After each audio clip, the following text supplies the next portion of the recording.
Hey guys, it's Charge and Hinder present ZoomTheTBT, and we have a new one tonight. We have for Bubble Week, we have two GMs. We have the We Are D3 GM, Michael Rejniak, and we have the D2 GM, Grant Leonard. Gentlemen, what's happening tonight? Mike, go ahead. Never had two guests before. It's like, which one gets to talk first? It's great. That's all right. We'll just jump right in. And exciting episode with D2 and D3 Bubble Week. We'll get into it. Obviously, Mike, we saw on Twitter today kind of where you stand, and we'll get a little more on the D2 side. But appreciate you guys jumping on and sharing the stage. I think both intriguing stories for the TBT in the past couple of years. So let me start with you, Mike, the D3 side. You were to the game a little bit earlier, so this would have been your third year in. So how did you get involved with the TBT? And then, talk a little bit about why it was important for you to really bring a group of D3 guys together and spotlight those guys.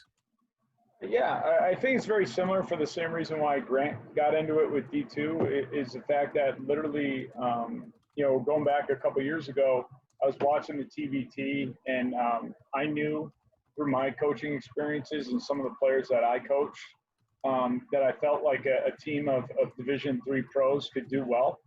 And to be honest, we don't have any stage where we can compete against the elites of the elites that you see on TV all the time.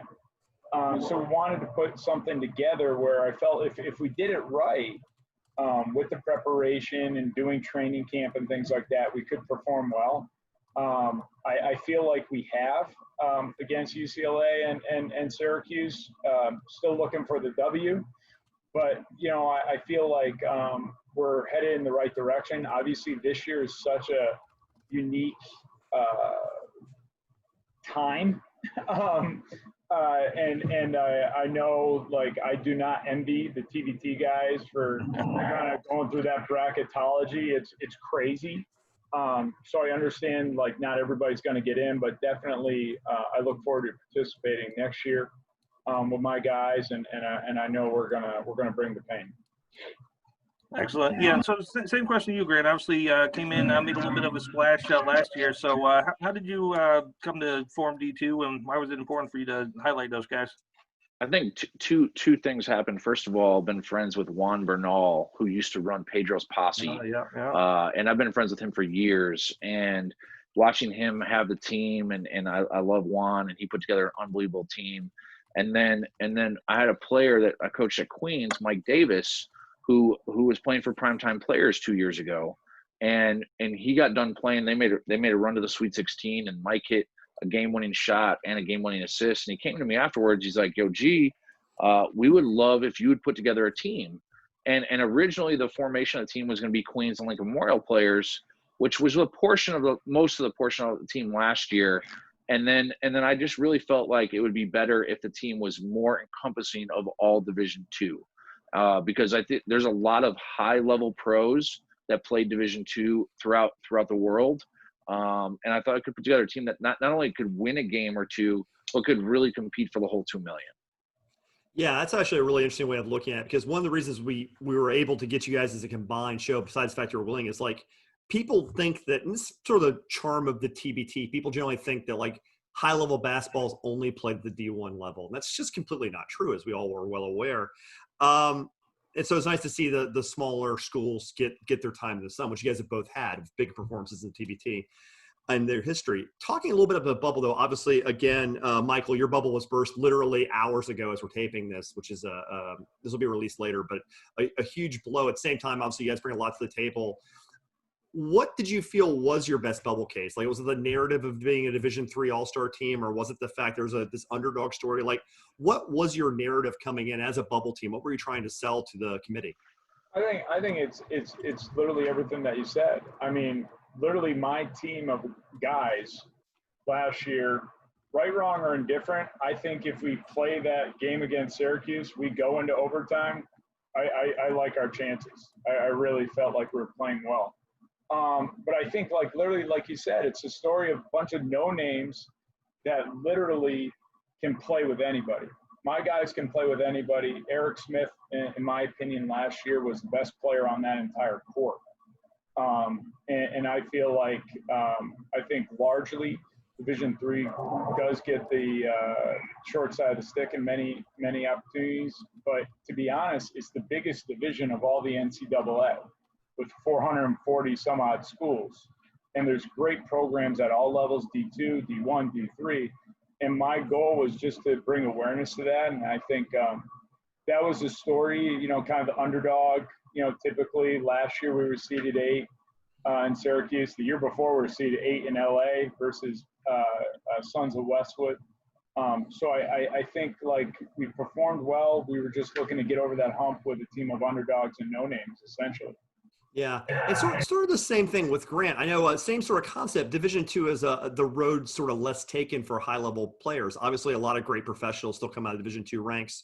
Not just talking about why you're still in the bubble. We understand you're still probably alive on the table. But what do fans need to understand about your narrative? Like, what do people who watch basketball at the highest levels not understand about the Division II experience? Well, I mean, if you just think about it just from the perspective that I'm in, and in the last couple of years, if we just talk about games where we actually played Division I schools, we beat VCU at VCU, and we lost to Wake Forest by 2 points. And then the other scrimmages that we had, private scrimmages, which we can't talk about publicly, with Liberty and Gardner-Webb, we'll just say that those were pretty favorable. And those were teams that like went to the NCAA tournament.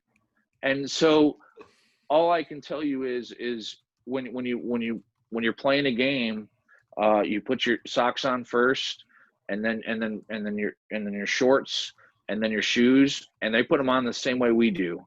And I'll tell you that a couple of the guys on our team, like for instance, you know, Todd Withers and Terrence Sullivan, who are high level G League players. That those guys aren't just like having a cup of coffee there. They're double digit starters in the G League. And I'll say that they can play with anyone in the entire TBT. And I feel like there's some people who don't understand that. But Todd Withers strapped it up and played in an NBA preseason game. And there's a lot of teams that don't even have a guy like that.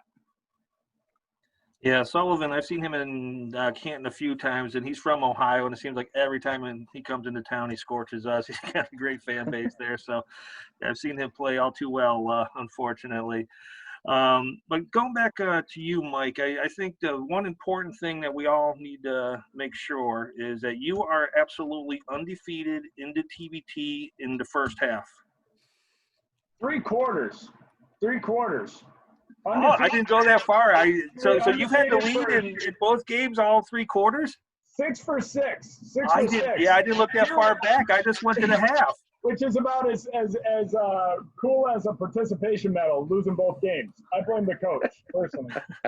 Yeah, what I find interesting about it, is just the progress you've made, because TBT is not an easy tournament just to show up and drop into. So obviously, you know, the Sons of Westwood went real bad towards the end of the game. Yeah. And then last year against Syracuse, I mean, you guys were in it. I mean, like you said, if you got to overtime, you were going to win that game. So really made some great progress. So just obviously we can't talk about 2020, but I really hope you come back, because I was getting invested with your team and really like seeing the progress year to year. So what do you kind of see for the future of D3?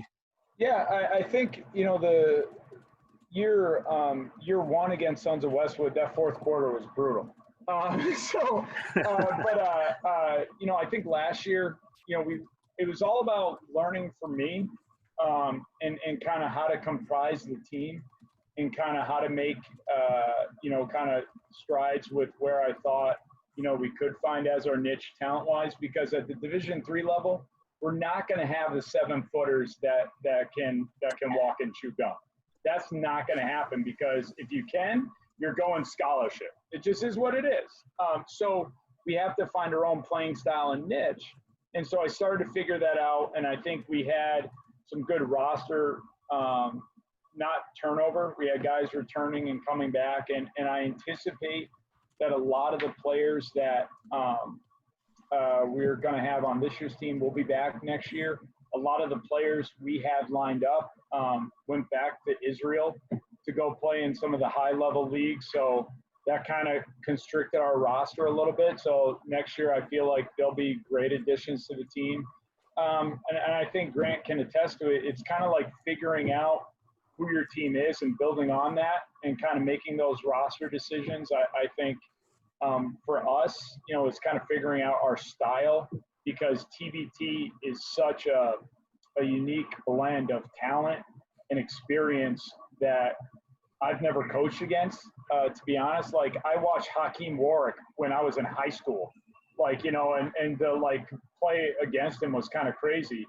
But he's unbelievable talent, and Evendorf and everything. So it's kind of like figuring it out, and we're getting better with kind of how myself and Coach Droney compile the roster, but also how we coach it and the preparation that needs to go into it to perform well.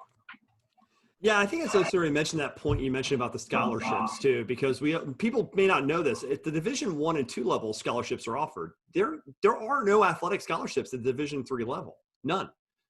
So it's an interesting sort of thing that people may not be aware of. About you're taking guys who become pros who never got a college scholarship to play basketball, which is kind of an interesting story. Grant, obviously, there are Division 2 scholarships though, so all of you guys actually were paid to go to school and play basketball. And much like D3, you've had some success. You mentioned your success privately, but also the fact that you guys went into Lexington and beat the Bluegrass Boys on their own home floor, which has got to feel really good. While we think about you guys for this year, what can we expect from you guys facing off this year? Can you guys pull off the similar kind of upset? Well, I'll tell you this. First of all, we didn't just beat the Bluegrass Boys. We beat them by 15, and we probably should have beat them by 25. And that's not knocking it. I'm just saying, we were a new team, and we were figuring some stuff out, but thought we played exceptionally well. And I will tell you this, we changed a little bit of how we formed our team this year. We wanted to be more encompassing to Division 2, but also I think that our entire coaching staff studied the elite teams of the TBT. And I would say that for me would be Overseas Elite and Carmen's crew. And we decided to form a roster that had two things: one, positional size. Last year, our guards were a little bit smaller, and two, switchability. We didn't have enough depth inside, and our bigs weren't really bigs, but we wanted bigs that could switch and guards that were longer. And we formed our roster with that in mind. And that probably excluded some of our former players, and that's okay. But what happened was we formed a roster I thought could compete longer and deeper into the TBT. Yeah, that last year run was a lot of fun. Like you said, beating Kentucky, running them off the court. I mean, we had Garrett on yesterday on the show, and he admitted that was D2's game. They should have taken that. And I think that was one of those ones that when D2 was forming, there's it's a new team. Do we really trust what they're doing here? Then to go out there and make a statement, hats off to you and forming that team. So I want to stay with you just for a second, Grant, and talk a little bit about this year's roster. Just kind of high level. You talked about you formed this roster and kind of filling some different roles, but from a GM perspective, just watching it from the outside, it looks like it's been a crazy offseason for you. You've had Haywood Highsmith, who signed with you guys and then moved Underground Kings. You lost Willett and Branch. You picked up Hardin. You got some guys, Capers and Sullivan came back from teams they played with. So it seems like just a whirlwind for you. So obviously it's going to fit into your agenda for the team, but just tell us a little bit about some of the challenges of forming a roster and why you feel this is a good team for TBT 2020. Well, first I want to give out a shout out to Steph Branch, who was our best player last year, and he was phenomenal. And Steph was playing in Luxembourg, and we still talk. We're super close. And Steph was like, Coach, at the time before Corona hit, he's like, I'm only going to have a couple weeks in between when I get back and then the TBT, and I'd like to stay closer to home and play that West Coast team. I said, Steph, I love you, and do what you need to do on that, okay? So with the Branch thing, that is one that, God, of course I'd love to have back, because I think he was one of the best players in TBT all last year. I don't care what anyone says. Oh, yeah. But after that, we decided to put together a roster that had the ability to shoot the three, every player, that had positional size. So we're going to play bigger guards. Branch would have been a bigger guard. And then we're going to play bigger forwards that all can shoot, dribble, and pass. And we're going to try and put people in mismatches. So if you're scouting right now and you play us, great, enjoy that tidbit. But more importantly, I thought it was the formula that we'd have the most success with, because we don't, like Division 3, we're not going to have 6'10", 6'11", 7-foot monsters that are great. We're not going to have as many as when I sat there and watched last year, Boogie Cousins' team, and they had 3 6'11" guys or taller that could play. I was like, we're never going to have that. So the only way to combat that is to have guys that are multi-skilled that can play multiple positions. And Division III or Division II has a ton of that, a ton of position flexibility. And so we built our roster with that premise, and we went into it saying, like, we got to focus in on guys that are a little bit more experienced than we had last year that fit that position flexibility. And that is exactly what we went through. And we started that process literally in August, and we started talking with guys, for instance, like Terrence Sullivan, Wendell Davis, DeMario Mayfield, and we decided we're going to collect a roster full of guys like that. And Jesse Harden was an unbelievable late pickup. Anytime you can add a guy that's hitting 3 or 4 threes a game, huge. And he doesn't necessarily fit the positional size part, but the experience and then the experience in hitting shots on TBT, phenomenal. Yeah, no, just a real quick comment on Jesse before we go over there. But yeah, he's been in the TBT for a lot of years. One of those guys that nobody knows, but he pretty much shot Fort Wayne out of the gym the first year when they were coming off their Final Four visit, and he was their second leading scorer behind Drew Joyce last year. And only one of, I tweeted this out, one of 4 or 5 players that have 4 makes or more per TBT game is shooting over 50%. And local guys, so Walsh University, got to give them a shout out here in Canton. So I love to see that pickup. I was excited about that. Yeah, no brainer for us. And like I said, anytime you can add a player that experience level, but that's made those threes, and that'll keep the floor spacing for our guys, was awesome. And I think that's the equalizer for Division II and Division III is spacing and shooting. And so you have to have it at every position. And like for instance, for a guy like Todd Withers, for us, who's a top 5 G League defender, he can guard positions 1 through 5, but he's a 42% G League shooter. For a guy like that, for us, is gigantic, because how many 5s in the TBT are going to be willing to go out and guard him at 24 feet? And so for us, that's the way we constructed our roster. And so I know that you could say it was chaos, but it was never chaos for us. We were very focused on who we wanted, and we got almost every player we wanted. So the Haywood thing, I get that. And Haywood, he wanted to play with us, and then all of a sudden he's like, hey, I've got some friends put on a team. Now the Underground Kings didn't form, or they're on the bubble but probably not going to make it. So now he's going to switch to another team. And I will say this: Division II, Division III, it's the same thing. You got to have guys that want to be on your team. If you're going to win, they got to want to be on your team for the right reason. They got to want to play together. They want to pass together. And it can't be about an agenda. And Haywood is not like that, not at all. But I feel like we got a bunch of guys right now that want to be on our team, and they want to play for our cause. This is how long we've been doing this now. This is like our 22nd or 23rd episode or something. I just had deja vu. I swear to God, I've actually had this conversation with you before, Grant, and we've never met before tonight. So that's kind of interesting. This is the first time that's happened doing this. Bringing Mike back in too. We're talking a little bit about the Division II, Division III experience being slightly different. And I believe you're the only person here who's actually coached in an NCAA championship game. Could you talk about playing? I believe you guys played the Washington University Bears. Is that correct? Yeah. First of all, I'm going to cut you off, Mike. I was 26 seconds away in overtime in the Final Four 2 years ago, and I'm still mad about it. Oh, but Mike, sucks. go ahead, man. I'm brutal. It still eats me. Nothing. I still remember flying back after losing to Wash U, and I was an assistant at the time, and all that stuff. And the plane guy on the charter goes, "Welcome to second place, Amherst College, Lord Jeffs." And I was just like, okay. But thanks for bringing that up. Really appreciate it. That was a Hall of Fame staff, by the way, between Kobe Altman, myself, Dave Hickson. Pretty much 900 wins combined, all of which through Dave Hickson, none of which through me or Kobe. But it was a good time. Good time for sure. Yeah. So Hayner, why did you bring up that game again?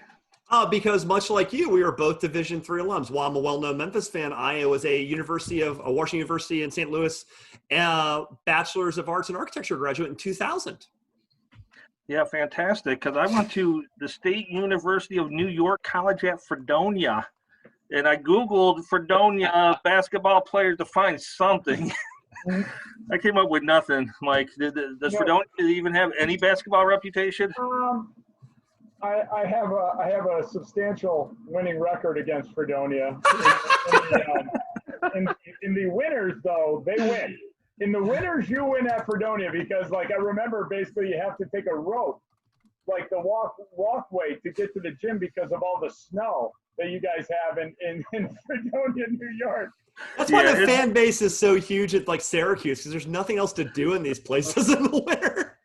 Oh my God! It was between that and like Oswego. That's in the lake effect snow.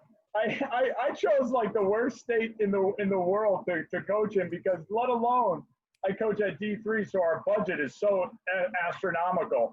We had to take buses 8 hours just to play Fredonia.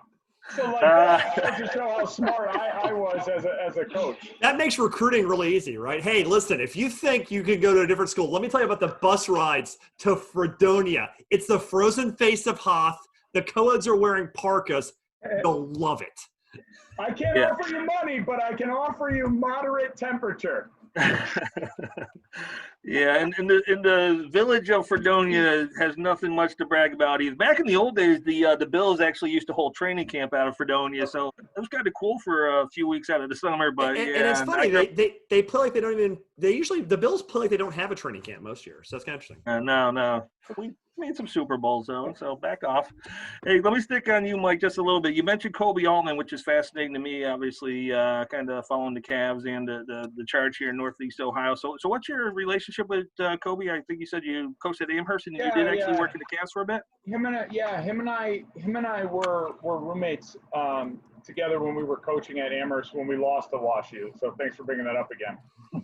But no, and obviously from Amherst he went to coach at Columbia, Southern Illinois, and we kind of always stayed in touch and got to see obviously his training camp with LeBron and kind of what he's got going on. It's always kind of cool to bounce ideas off of Kobe. He's a D3 alum as well. Played at Middlebury, up in even barren more wastelands than Fredonia. That's really snowy up in Vermont. So he has obviously some great D3 ties as well. Yeah, it's interesting too because talking about these D3 ties, like it's an interesting community of people that went to school for, they always talk about people going pro in things other than basketball or other than sports. That seems to be the core of the D3 experience. My goal is to stick around TBT long enough so that Duncan Robinson retires and we can get him on our squad. Debbie and George are still kicking around, I'm sure. I want to bring. I'm still waiting to hear back. What's up? I'm still waiting to hear back from him. Yeah, no, I did want to say this too, though. We're talking in the office about this. We want to make sure Grant gets a chance to make his case because this is bubble week, and very unfortunately, which is a bummer, Michael's D3 team is out. Again, we thank you for coming on. But Grant, big week for you, obviously. Something else going on personally, if you want to share it. I don't know if you do or not. Oh, I mean, I'm super lucky. I am the best punter in the league. I've punted my coverage, and I'm getting married on Thursday. And so I'm super lucky that's going to happen. I'm hoping she still says yes, or I do this time. She said yes the first time, but I do is important here on Thursday. But overall, when you're just talking about our case as a team, all I can tell you is like being on the bubble is a part of basketball, and anyone that's coached on a good team, the NCAA tournament, and you're waiting on hearing on what's going to happen. You have no control over what they say. All you can do is control what your team's actions are. And I respect the TBT personnel and how they operate their tournament. They were open to us starting the team last year. And I think that we proved them right by letting us have a team last year. I think we performed really well. I think we had a good team that played good basketball, that was exceptionally reliable. And I think that if they allow us to be on, in the tournament this year, 24, and there's some unbelievable teams that have been cut off, that we will again prove them right. That being said, I think the D3 team should be on. I played Division III for a year and then transferred stupidly. Actually, I played at Wisconsin Oshkosh and thought I was better than that and left. And and a junior college to NAI. And I coached Division III to start my career at Washington College in Maryland, and it started the foundation and roots of my career. And I think that anytime you have the underdog story, and I'll tell you this, people can say we're an underdog, but I don't think we really are an underdog. We have unbelievable players who play really high-level basketball, and I think that if we get a chance to be in, we'll show that we're not an underdog, that we're for real. That completely makes sense. And hopefully you get the chance to do it again, because you have proven past you can win. Going to stay with you for one more moment, Grant, and we're kind of starting to wrap this up a bit, because obviously, and thanks for taking the time, guys. But Grant, what would be, I think we know the answer, what's your best memory of the TBT experience? Oh, so obviously you would say it's probably beating the Bluegrass Boys and the Kentucky Alumni. But to be honest with you, it was really the guys in training camp getting to know each other, because a lot of them were rivals. And so the formation of our team is different than others. And I'm sure the D3 team is very similar to this.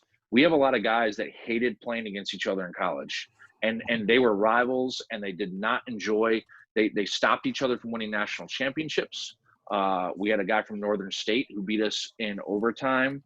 We were up 5 with 26 seconds to go, and he was playing against our Queens guys, played with Lincoln Memorial guys. And so there was a lot of stories intertwined there, and watching those guys interact and get to know each other and become friends. And I'm on group chats with them now as they're talking about this year's team.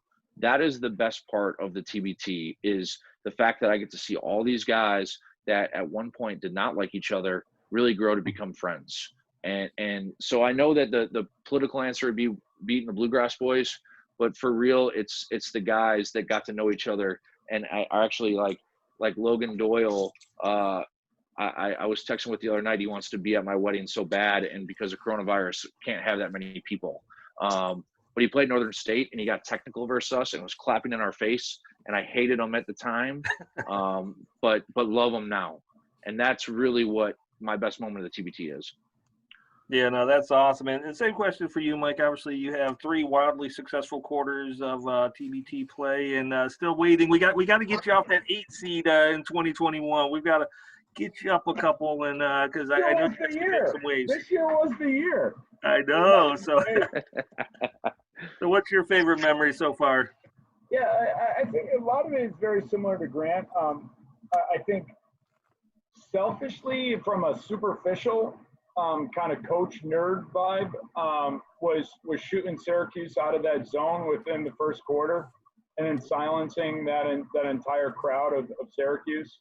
Yeah, that was awesome, because just being a coach and I studied Boeheim's system, so that was really cool. I knew we had started to do some good things there when that happened, but really, just like Grant said, it's all about the relationships. Like for me, a lot of these players that I coach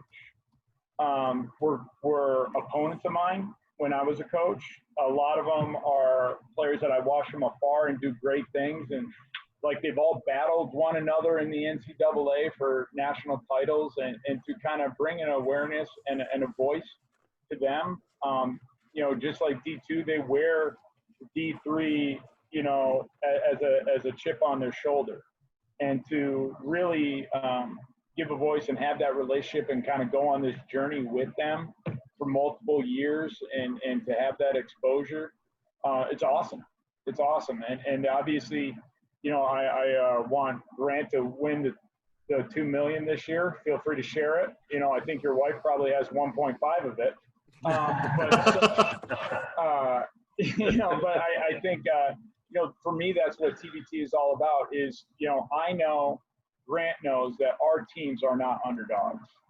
And so, like, to see that kind of awakening moment of the overall population just being like, oh my gosh, D3 and D2 players can really play. Yeah, no crap. We've known that for years. So like to kind of see that take place, and for Grant to I will say this, beat the snot out of Kentucky. That was awesome. And so like I root for moments like that, but it's about relationships. That's what we all do it for.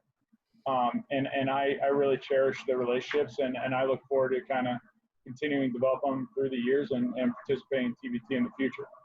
On a relation. side Go ahead. note, Yeah. on a side note, sorry, I thought Go, Mike was go. done. Go. But I did tell our guys pre-game when we were playing Fort Wayne, I was like, I don't think these guys really respect us. So we ran a play, and I was like, we're going to slip a screen, we're going to throw a lob, and we're going to dunk it on their heads. First play of the game, and we're going to let them know we're here.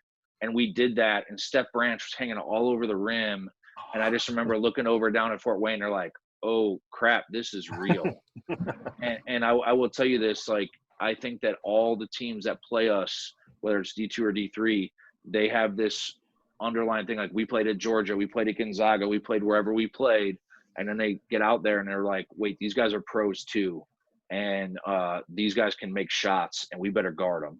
And that's the part that I think is it's great. It's great for our levels, but also for our players, because we got a couple guys button heads, like trying to make the NBA. We got a couple guys that are button heads in like second division of Spain, making a couple grand a month, that are really close to breaking through and making big money.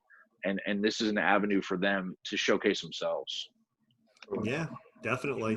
Guys, if you don't know about Division II and Division III basketball, now you do. Respect it. Give it some respect, all right? We got Grant and Michael on the show tonight. Guys, thanks for stopping by. Thanks, guys. Appreciate it. Thanks for having us.